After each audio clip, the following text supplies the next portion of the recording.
Episode 16, The Board's Verdict. Katherine Morrison stood in her office at 11 a.m., watching the city below with a strange clarity she hadn't felt in weeks. 4 hours until the board vote that would determine her future. The all-hands meeting had ended 90 minutes ago, but she could still feel the weight of 400 employees standing in solidarity.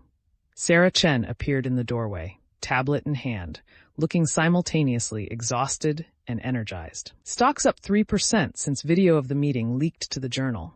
Their website posted it 20 minutes ago. Thomas's testimony about his daughter is going viral. Katherine turned from the window. Who leaked it? Does it matter? Sarah pulled up her tablet. The comments are overwhelmingly supportive. Employees from other airlines are sharing it. Someone started a hashtag, StandWithSkyward. Katherine's phone buzzed. Patricia Hughes. Jennifer Walsh wants to talk. Now. Conference room B. That's either very good or catastrophic, Sarah said, reading over Katherine's shoulder. Katherine grabbed her jacket. Only one way to find out. Conference room B was smaller than the boardroom, intimate enough to feel like a conversation rather than a tribunal. Jennifer Walsh sat alone at the table, her usual perfect posture slightly softened. She stood when Katherine entered. I'll be direct, Walsh said without preamble. I flipped my vote this morning because I thought you were going to fail spectacularly at that meeting. I wanted to see you crash and burn so I could justify removing you without guilt. Katherine remained standing. That's honest. 400 people stood up for you. Walsh's voice carried something Katherine had never heard from her before. Uncertainty. I've sat on 9 corporate boards over 30 years. I've never seen anything like that. Employees don't stand for executives. They stand against them. They weren't standing for me, Katherine said quietly. They were standing for themselves, for the possibility that things could actually change. Walsh studied her for a long moment. Thomas Okonkwo's testimony about his daughter, that was real. Every word. Westfield is going to argue that you orchestrated an emotional manipulation, that you coached employees to perform for the cameras. Katherine felt anger flash through her exhaustion. You were there. You saw their faces. You think Thomas was performing when he talked about his 7-year-old asking why Daddy's always angry? No. Walsh moved to the window, her reflection ghostly in the glass. I think he was telling the truth, which is why I'm here. She turned back to Katherine. I'm voting to keep you, not conditionally, not let's see what happens. I'm voting yes. The relief that washed through Katherine was so intense she had to grip the back of a chair. Why? Because in 30 years on corporate boards, I've learned to recognize when a CEO is fighting for their job versus fighting for something bigger. Walsh's expression was unreadable. You're fighting for something bigger, even if it costs you everything. Katherine's phone buzzed again. Sarah, Westfield just arrived. Brought Katherine Morrison, Pemberton's attorney. They're setting up in the boardroom. He's bringing legal counsel to a board vote? Walsh's eyes narrowed. That's aggressive even for Marcus. He's going to argue I violated corporate governance protocols, Katherine said. That suspending Pemberton without full investigation set a dangerous precedent, that I'm making decisions based on emotion rather than fiduciary duty. Walsh's smile was thin and sharp. Then it's a good thing I spent my entire career as a corporate attorney before joining boards. Let's go remind Marcus what fiduciary duty actually means. They walked to the boardroom together, an alliance Katherine hadn't expected, but desperately needed. The other board members were already gathering. Patricia Hughes conferring quietly with David Park, Christine Blackwood reviewing documents with her typical methodical focus. Gerald Blackstone and Robert Chen stood with Westfield near the windows, a clear visual division of the room. Katherine Morrison sat at the side table, multiple binders arranged before her with the precision of someone preparing for battle. She was younger than Katherine expected, early 50s, with sharp features and the kind of expensive suit that signaled top-tier legal representation. Katherine, Westfield's voice carried across the room. Thank you for joining us. I've asked Katherine to present some concerns about procedural irregularities in Richard Pemberton's suspension. This is a board vote on the CEO's performance, Patricia Hughes said sharply, not a legal hearing on suspended executives. The two are connected, Westfield replied smoothly. Catherine's judgment in handling the Pemberton situation speaks directly to her fitness for leadership. David Park took his seat. Let's hear what Miss Morrison has to say, then we vote. Caroline Morrison stood, opening her first binder with practiced efficiency. Board members, I represent Richard Pemberton, who was suspended without due process based on allegations that have not been properly investigated. The forensic accounting review ordered by this board won't be complete for at least 2 weeks. Yet Ms. Morrison has already convicted my client in the court of public opinion. She clicked to a presentation on the screen. More troubling, Ms. Morrison's actions suggest a pattern of impulsive decision-making that prioritizes optics over proper governance. She went undercover in her own company without board approval. She suspended a sitting CFO based on preliminary evidence. She announced major policy changes without financial modeling or board consultation. Those policy changes were approved by this board, Patricia interjected. Under duress, Morrison countered. After Ms. Morrison threatened to take internal matters to the media if she didn't get her way. That's not leadership. That's extortion. Katherine felt her jaw tighten, but forced herself to remain silent. Westfield was letting his attorney do the attacking, keeping his own hands clean. Morrison advanced to her next slide. This morning's all-hands meeting is a perfect example. 400 employees standing in orchestrated support? That's not organic. That's staged theater, designed to intimidate this board into compliance. I was there, Jennifer Walsh said quietly. It wasn't staged. Morrison turned to her. With respect, Miss Walsh, how can you be certain? Miss Morrison has been meeting privately with a group of employees she calls the Coalition. She's been coordinating with union representatives. She has clear motivation to manufacture the appearance of employee support. I can answer that, Katherine said, standing. All eyes turned to her. You're right that I've been meeting with the Coalition. James Rivera, Diana Reeves, Thomas Okonkwo, Raymond Chen, Alina Vasquez, Angela Martinez, Marcus Thompson. I can name every member because I know them, not as statistics in an HR report, but as people. She moved to stand beside Morrison's presentation, facing the board directly. Thomas Okonkwo works 60-hour weeks in airport security because his daughter needs tutoring. He can't afford on his current salary. Miguel Rodriguez is saving for Maria's college education while working night shifts that leave him exhausted. Diana Reeves has 13 years of perfect safety records and gets thanked by passengers in complaint forms. Positive complaints about an employee who management tried to discipline for unauthorized passenger assistance. Catherine's voice strengthened. You want to know if this morning was staged? Ask yourself why 87 employees coordinated their schedules to attend. Ask why 200 more joined via video feed from airports and maintenance facilities. Ask why 57 people emailed corporate after the New York Times article to say they were coming specifically to support reforms. She turned to Morrison. Your client systematically buried 847 employee complaints. He paid his wife $2.3 million to investigate sensitive discrimination cases and find 91% unfounded.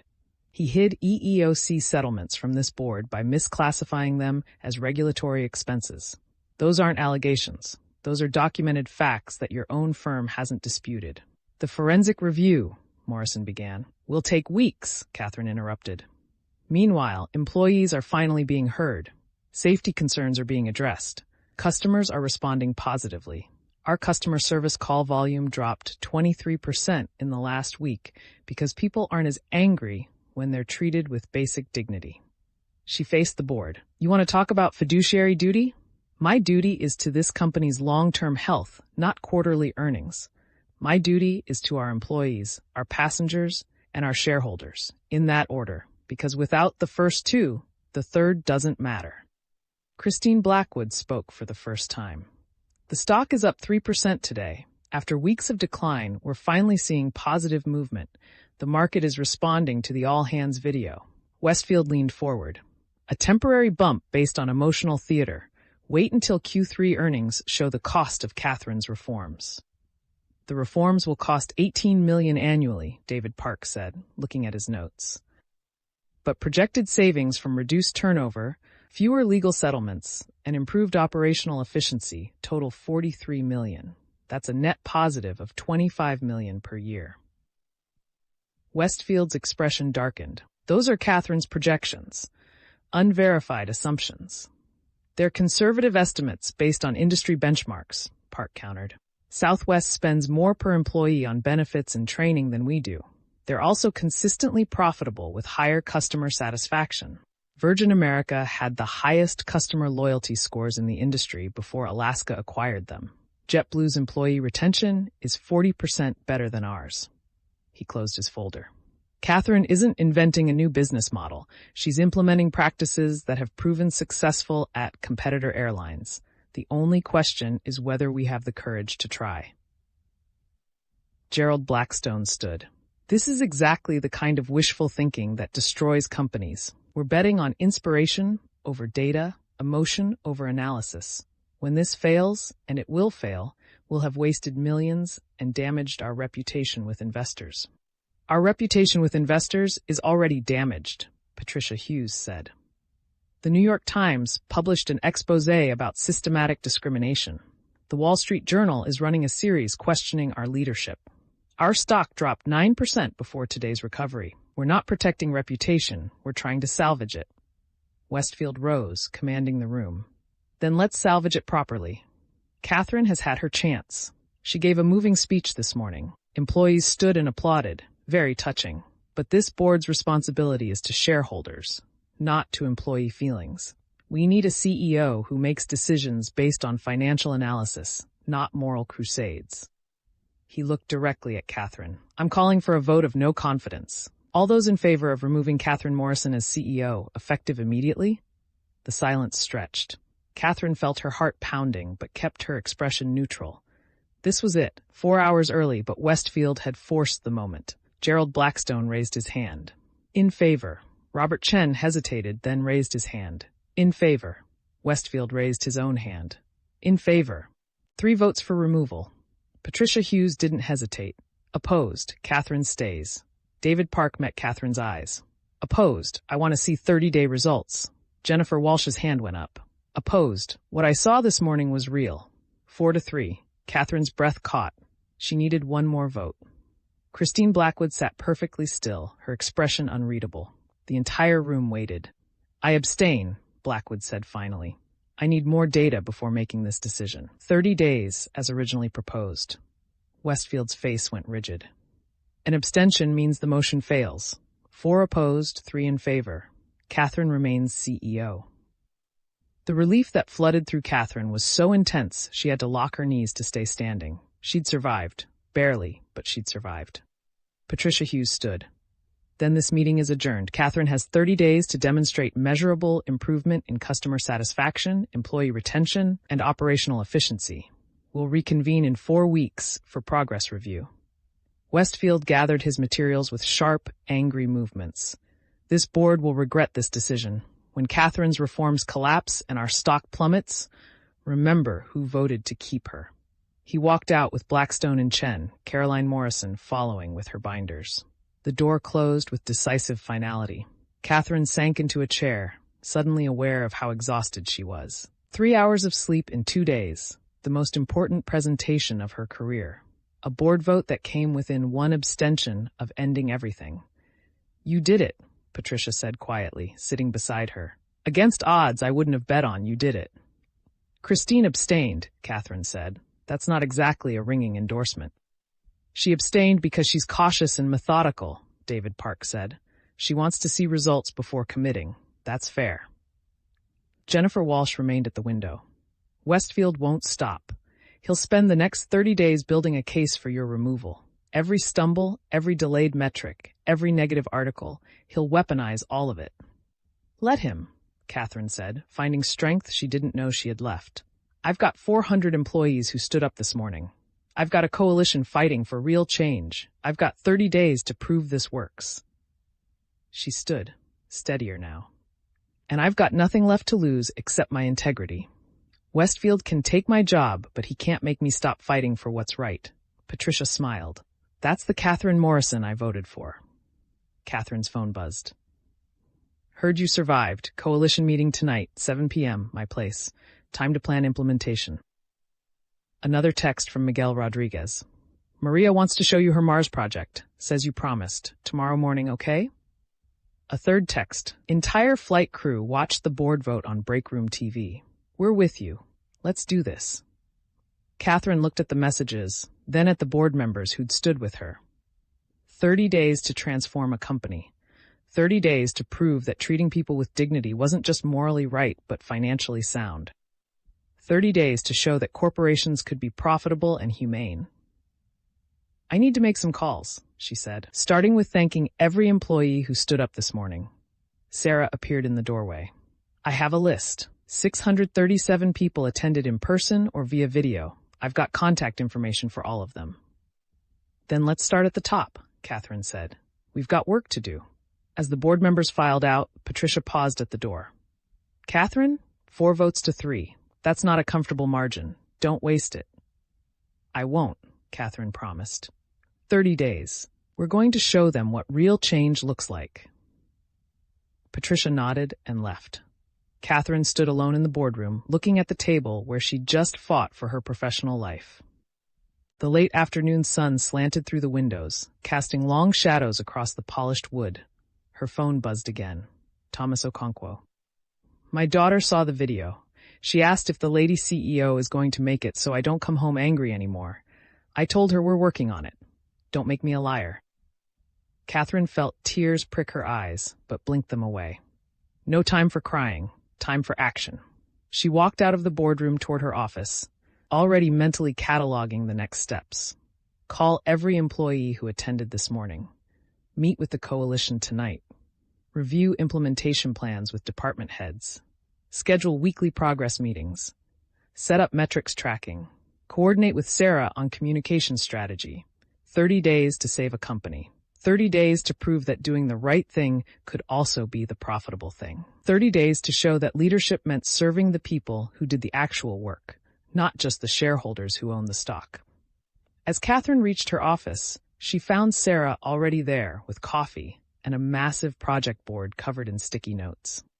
I took the liberty of mapping out the 30-day timeline. Week 1 priorities are highlighted in yellow. Week 2 in blue. Weeks 3 and 4 in green. Katherine studied the board. Every reform, every metric, every checkpoint laid out with Sarah's typical precision. When did you have time to do this?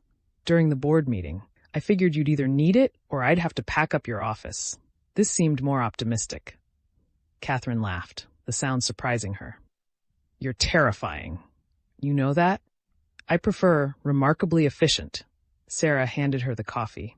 Now drink this and start making calls. We have 637 thank yous to deliver before the coalition meeting.